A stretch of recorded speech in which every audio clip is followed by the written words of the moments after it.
जय जय नवल किशोर, जय चित चोर प्रभु, जय श्री माधव।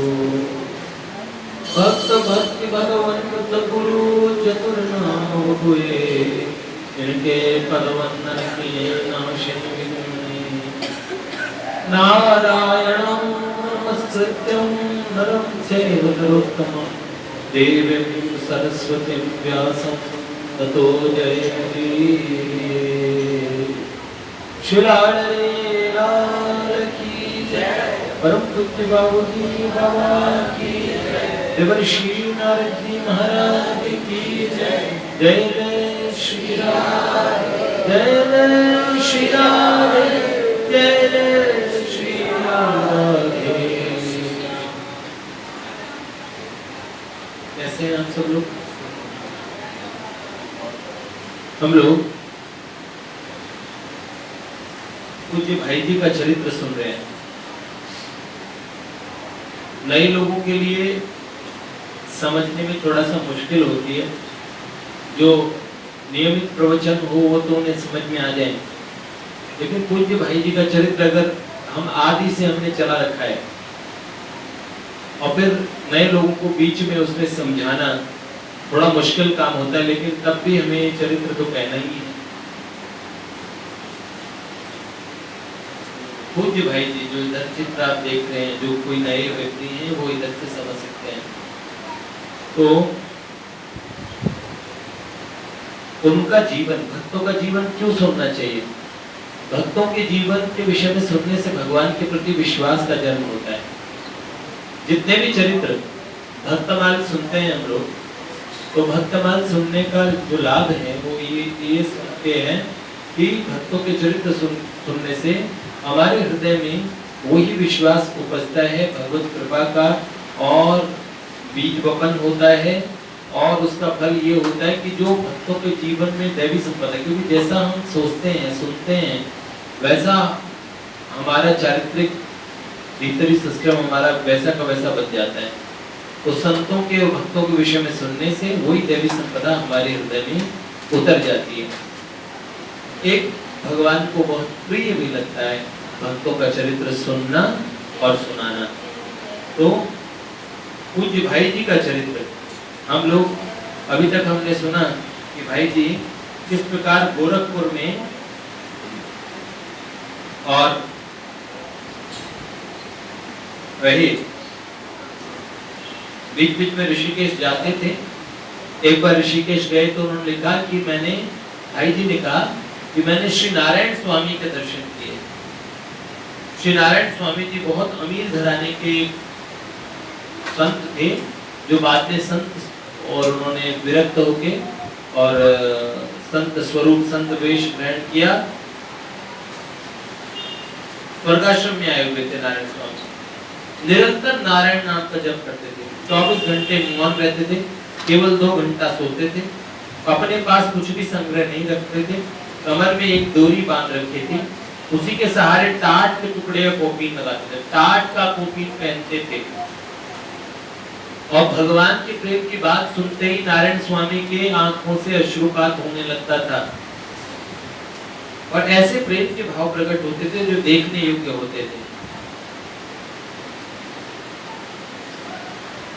भाई जी ने इनसे भी लेख लिखवाया है।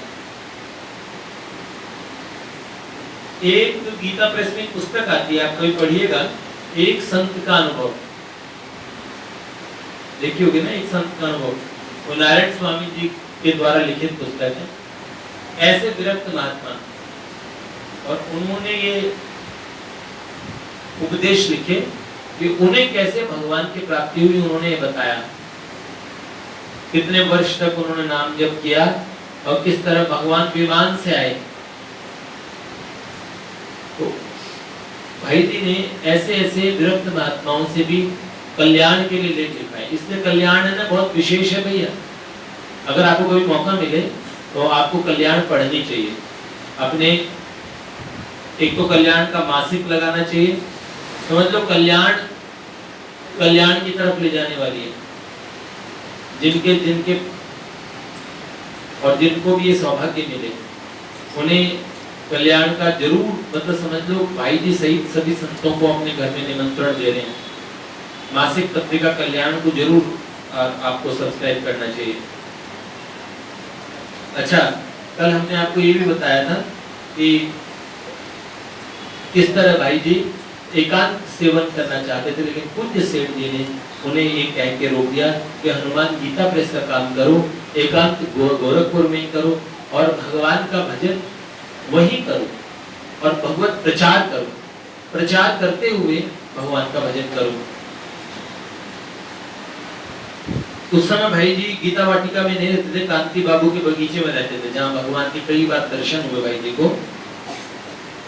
एक बार बीच में 28 महीने भाई जी वहां रहे, करीब 28 महीने 1930 तक। उन दिनों गोरखपुर में एक प्लेग नाम की महामारी हुआ करती थी। आपको पता है प्लेग चूहों से होता था, तो सैकड़ों आदमी प्लेग की चपेट में आते थे और काल कवलित हो जाते थे। जिसको प्लेग हो गया उससे दूसरे को लग जाती थी, तो लोग रखते नहीं थे ऐसे लोग। शहर के लोग इधर उधर गोरखपुर से बाहर जाने लगे, प्लेग फैला। आसपास के बगीचों में भी शहर के लोग आश्रय लेने लगे। साहबगंज मोहल्ले के एक गरीब ब्राह्मण श्री बनारसी जी भी प्लेग की लपेट में काल कवलित हो गए। उनका परिवार अनाथ हो गया, उनके पास कोई आश्रय नहीं था। पंडित जी चले गए तो उनके परिवार वाले रह गए। उप परिवार ने भाई जी से कहा कि क्या हम कांति बाबू के बगीचे में रह सकते हैं? तो भाई जी ने कहा कि आप, मैं रह रहा हूँ एक और स्थान पे, तो एक कमरे में आप लोग भी रह लो। उप तनात परिवार को आश्रय देने की बात जलान परिवार के एक सदस्य को अच्छी नहीं लगी। उन्होंने इसका विरोध कर दिया। जिनका बगीचा था उन लोगों ने उसका विरोध किया और भाई जी कानों में बात गई। भाई जी ने अपने आप को निरुपाय पाया, परंतु भाई जी को बड़ी ठेस लगी कि आज मैं एक गरीब परिवार को आश्रय भी नहीं दे सकता। अगर ये बगीचा मेरा नहीं है तो मैं तो रह रहा हूं ना इसमें। उसी समय भाई जी ने तत्काल उस बगीचे को छोड़ दिया, जबकि उनके पास में रहने का उस समय कोई अल्टरनेटिव व्यवस्था भी नहीं थी। बाल मुकुंद जी के छोटे से खपरेल के मकान में निवास किया, एक किराए पे मकान ले लिया गोरखनाथ मंदिर के दक्षिण की ओर।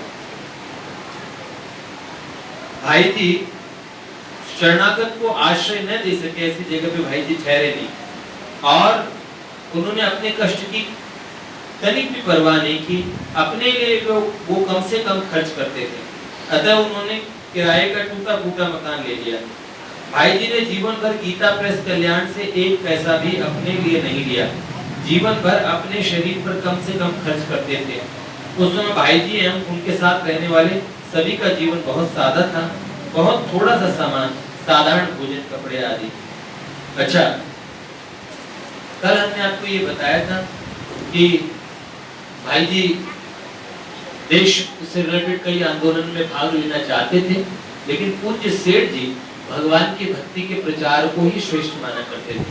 देशभक्ति बहुत ऊंची बात है, लेकिन सबसे ऊंची में ऊंची बात भगवान की भक्ति है।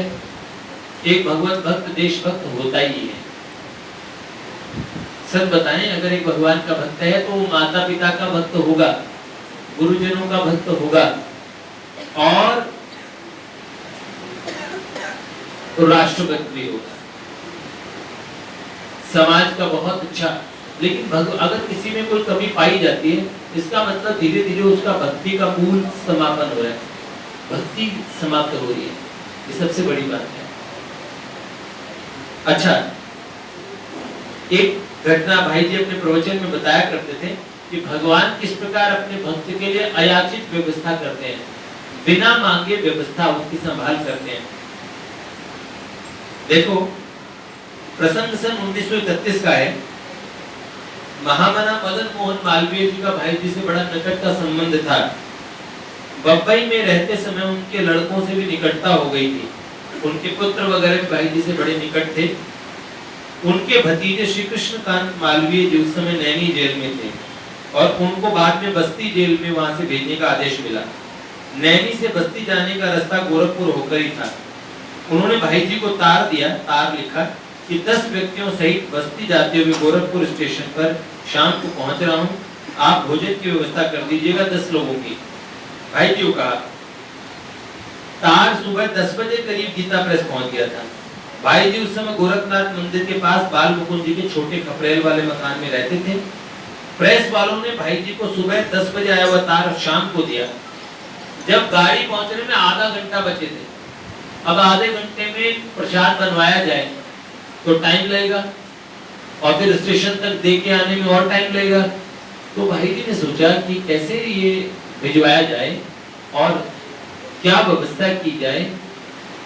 आधे घंटे के अंदर प्रसाद बन नहीं सकता, और अगर तार वो तुरंत मिल जाते और उसी समय तार भेज देते तो यहाँ वासे में पूरी साग बनवा के भिजवा भी देते। अब भाई जी को और पैसे भी और तांगा भी काफी दूर चलने के बाद मिलता था, उनके घर से काफी दूर बाद में स्टेशन का तांगा मिलता। अब कहाँ से तांगा मिलेगा, कहाँ से प्रसाद की व्यवस्था होगी, बनेंगे कैसे? तो भाई जी ने कहा भगवान से मैंने कोई प्रार्थना नहीं की। 1924 से पहले तो भाई जी ने कहा मैं सकाम प्रार्थना भी करता था, उसके बाद में कोई प्रार्थना नहीं करता था भगवान से। इतने में सोच विचार कर रहे थे, इतने में देखा सामने से दो इक्के आ रहे, दो तांगे, और दो तांगे आ रहे हैं, और उन्होंने कहा, और एक व्यक्ति मिठाई फल पूड़ी साग आदि लेकर आया और बोला बाबू बाल मुकुंद जी के यहाँ प्रसाद था, तो ये प्रसाद और 10 लोगों का प्रसाद आपके लिए भेजा भाई जी, आप 10 लोगों में बांट देना। तो 10 लोगों का प्रसाद भेजा, साथ में तांगे भी भेजे। भाई जी ने कहा ये प्रसाद ऐसा करो, ले जाओ और स्टेशन पे गाड़ी आने वाली है और वो बस्ती जा रही है गोरखपुर स्टेशन पे, उस अमुक गाड़ी में अमुक डब्बे में जाके ये प्रसाद दे दो। तांगे के साथ तुरंत रवाना कर दिया। तांगा नहीं मिलता है तो इस चीज की चिंता थी, इतने लोगों का प्रसाद कैसे बनेगा इसकी चिंता थी। 15-20 मिनट गाड़ी भी लेट आई। भाई जी ने तुरंत अपना एक स्वजन भी तांगे में भेज दिया। श्री कृष्णकांत मालवीय जी और उनके साथियों ने भरपेट पूरी मिठाई फल खाए। भाई जी ने कहा देखिए भगवान कैसी व्यवस्था करते हैं, यह सामान सुबह बना होगा या दिन में बना होगा।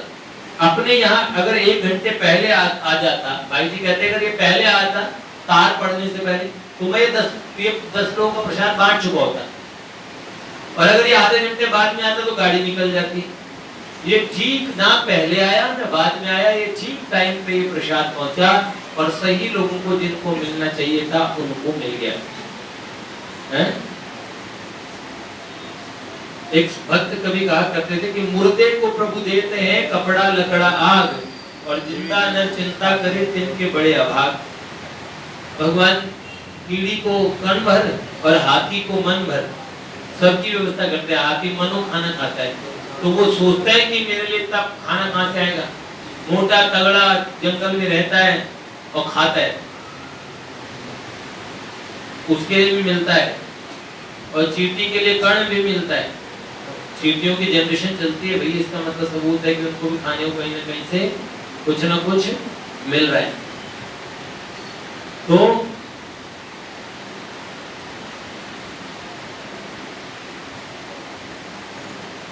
ऐसा ही एक छोटा सा संस्मरण और है। सन 1931 की बात है। एक व्यक्ति बड़ा दुखी होकर गीता प्रेस आया, उसकी पत्नी का देहांत हो गया। उसके 14 साल का बालक जिसका नाम आनंद मंडोलिया और एक बालिका थी 8 साल की, घर में कोई था नहीं जो बच्चों की संभाल करे, तो बच्चों को अकेला छोड़कर वो आजीविका के लिए नहीं जा सकता था। गीता प्रेस की प्रतिष्ठा उस समय बड़ी दूर दूर तक थी। भाई जी के पास ऐसे केसेस आते ही रहते थे। किसी की शादी के लिए पैसों की व्यवस्था नहीं हुई, भाई जी मेरे को मेरी बेटी का ब्याह, मेरे पास पैसों की व्यवस्था नहीं, तो कितनों का उन्होंने ऐसी व्यवस्था कराई। उसको कोई आश्रय न देकर वो गीता प्रेस आया और जाके सारी स्थिति बताकर बच्चों को वहां आश्रय देने की प्रार्थना की। वहां के कार्यकर्ताओं ने मना किया गीता प्रेस है, यहाँ पे तो हम छपाई करते हैं धर्म शास्त्रों की, लेकिन ऐसा कोई अनाथालय नहीं है, हमारे धर्मशाला नहीं है जहाँ हम बच्चों को रख लें, आप किसी अनाथालय में बच्चों को भर्ती करा दीजिए। वो दुखी होकर स्टेशन चला गया। भाई जी को तो तब पता लगा तो तत्काल स्टेशन पे अपना आदमी भेजकर उसे अपने निवास स्थान पर बुला लिया। उस व्यक्ति ने प्रार्थना की आप कुछ दिनों तक बच्चों को रख ले ताकि मैं कुछ कमाने धमाने लग जाऊं और भाई जी ने बड़े प्रेम से उत्साह से दोनों बच्चों को अपने पास रख लिया। वह व्यक्ति प्रसन्नता से बच्चों को छोड़कर चला गया। बच्चे बहुत चंचल थे, उनके बच्चे बड़े शरारती थे। अच्छा, अतः उद्दंडता करते रहते थे, शरारत करते रहते थे। गीता प्रेस में सबके सामने भाई जी ने कहा कि क्या गीता प्रेस केवल बड़े बड़े भक्तों के चरित्र और पुस्तक छापने वाली मशीनों का नाम है क्या? भाई जी ने कहा क्या गीता प्रेस का मतलब केवल पुस्तक छापने वाली एक संस्था या मशीनें, ये गीता प्रेस है? क्या किसी के दुख में सहायता करना हमारा कर्तव्य नहीं है? इस तरह आगे भी कई बार भाई जी ने ऐसे दुखी अनाथ व्यक्तियों को आश्रय दिया। आप जानते हैं वो चोर वाला प्रकरण, तो बाबू जी मैं भूखा हूँ, वो हमारे मोहित प्रभु बने थे, हमने भाई जी का प्ले किया था जब, तो मैं भूखा हूँ और भाई जी ने उसे निकाल के दिया कुछ पैसा, तो उसको पता लगा जेब में और भी नोट है, उसने भीड़ में जेब में हाथ डाल दिया। भाई जी ने हाथ पकड़ लिया, तो उसने कहा बाबू जी मेरा हाथ छोड़ दीजिए। भाई जी ने कहा देखो तुम ऐसा करोगे भैया तो लोग आइंदा से कभी किसी भूखे पे विश्वास नहीं करेंगे, ठीक है ना? तुम्हें मैं भूखा हूँ ऐसा कह के या तो मांगना नहीं चाहिए था, चोर बने रहते, लेकिन तुमने ऐसा मांगा तो वो और कितने भूखों के लिए मुश्किल हो जाएगी। फिर उसे बड़ा दुख हुआ, उन्होंने कहा मैं मेरे पास काम नहीं है, रोजगार नहीं है, तो भाई जी ने उसे गीता प्रेस में काम दिलवा दिया। तो अगर काम मिल गया, लेकिन चोर चोरी से जाए, हेरा फेरी से न जाए। एक दिन मौका मिला, फिर उसने कुछ चुरा लिया। अब सबकी तलाशी होने लगी, भाई जी को पता लगा यहाँ चोरी हो गई, तो तलाशी हो रही। भाई जी को पता था कि इसने चोरी की है, तो भाई जी जब तलाशी हो रही तो भाई जी ने उसको बुला लिया, भाई जी बुला रहे हैं उस व्यक्ति को। तो सबने कहा भाई जी को बोलते ना एक बार तलाशी वलाशी हो जाए, तो भाई जी खुद आ गए।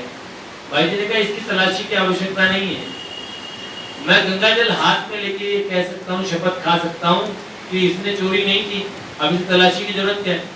अब भाई जी से ऊपर जाके गीता प्रेस वाले तो ऐसा नहीं कर पाते कि भाई तलाशी लेते, उसे ले आए, फिर उसे अंदर जाके उसे कक्ष में ले गए, उसे जाके पूछा कि भैया दोबारा चोरी क्यों की है बताओ। फिर होने लगा अब इसके बाद मैं नहीं करूंगा, मैंने बहुत आदत थी ना चोरी की।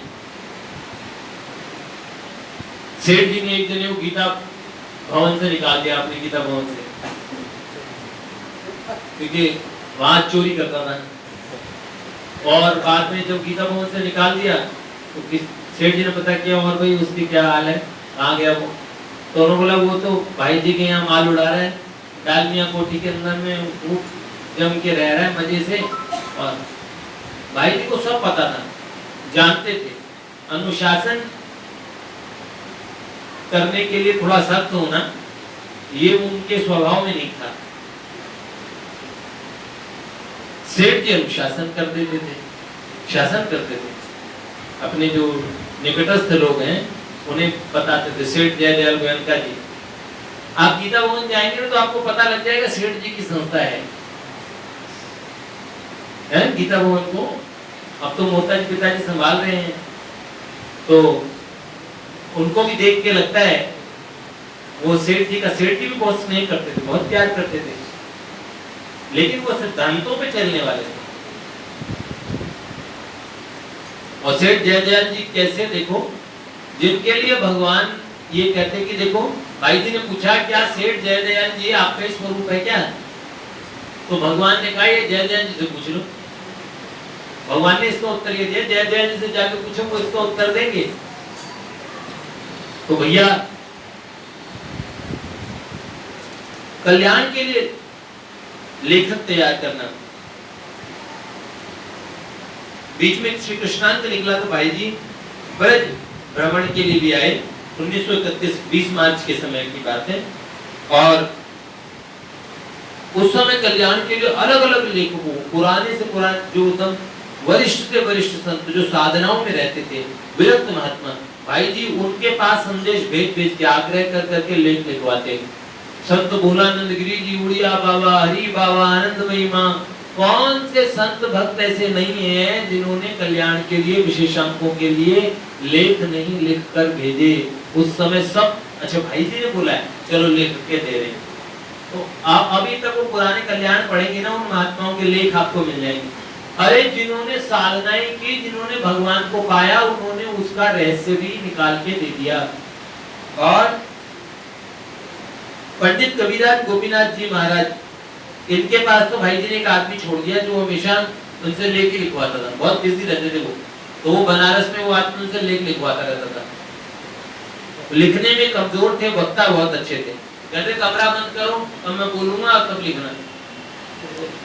एक बार 6 घंटे तक वो बोलते रहे, तो भाई जी खुद बैठे थे, कक्ष बंद करके 6 घंटे तक वो लिखते रहे। बाहर लोगों की भीड़ इकट्ठी हो गई। पंडित कविराज गोपीनाथ महामहोपाध्याय कौन थे, इनके विषय में आपको बताऊं, कल चर्चा करेंगे। बड़ी रोचक एक घटना है, बहुत उच्च कोटि के महात्मा थे। इनके गुरुदेव से भी भाई जी मिले। और मुंशी प्रेमचंद जी वगैरह को जानते हैं ना, उसमें सबके राइटर भाई जी, महावीर प्रसाद द्विवेदी, सूर्यकांत त्रिपाठी निराला, सब लोगों नाम सुने ना इनके। और सुमित्रानंदन पंत नाम सुना है, पंत जी का। मैथिली शरण गुप्त जी का नाम सुना है, साकेत वगैरह सब उन्होंने लिखा है मैथिली शरण गुप्त जी ने। और सुमित्रानंद, ये किन्होंने लिखा था, रहो न निराश करो मन को, कुछ काम करो कुछ काम करो, है ना। मैथिली शरण गुप्त जी ने लिखा है क्या, सुमित्रानंद पंत जी ने मैथिली शरण गुप्त जी ने लिखा।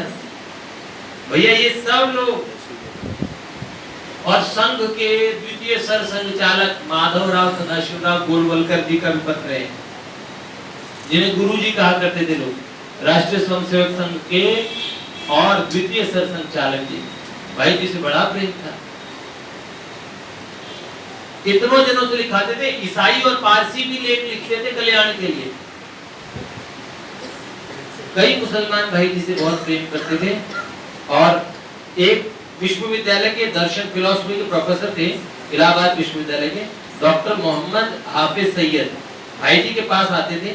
उन्होंने भाई जी को एक बार अपने घर पे ले गए और अपने भगवान श्री कृष्ण के दर्शन कराए कि देखो हमारे ठाकुर जी, आपके ठाकुर जी तो है पर हमारे ठाकुर जी देखो। अपने घर में श्री ठाकुर जी के दर्शन कराए।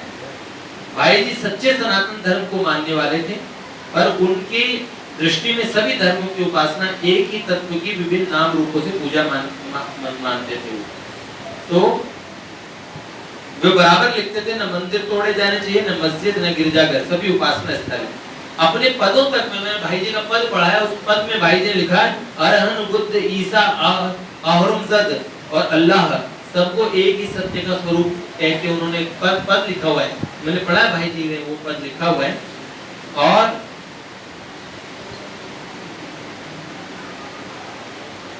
भाई जी सच्चे सनातन धर्म को मानते तो थे। उनके कार्यालय में उन्होंने ईसा मसीह का भी चित्र लगा रखा था। एक दिन किसी संकीर्ण विचार वाले ने पूछा, आप ये चित्र क्यों लगाते हैं ईसा मसीह का? तो भाई जी ने कहा, हमें ईसा अच्छे लगते हैं, हम ये मानते हैं उनका धर्म हमारे सनातन धर्म का एक अंश मात्र है, पर उनमें जो अच्छी बातें हैं उन्हें मानने में हमें क्यों आपत्ति होनी चाहिए। और हम कल पढ़ेंगे, इसमें स्वामी विशुद्धानंद जी से भेंट की बात है, कल सुनेंगे। आप लोग ध्यान से सुनेंगे तो आपको भाई जी का चरित्र समझ में आएगा। आज मलुकदास जी की जयंती है, मलुकदास जी महाराज का प्राकट्य दिवस है। वंदे महापुरुष ते चरणारविंदम। श्री मलुकदास जी महाराज की जय। अंगद जी महाराज का भी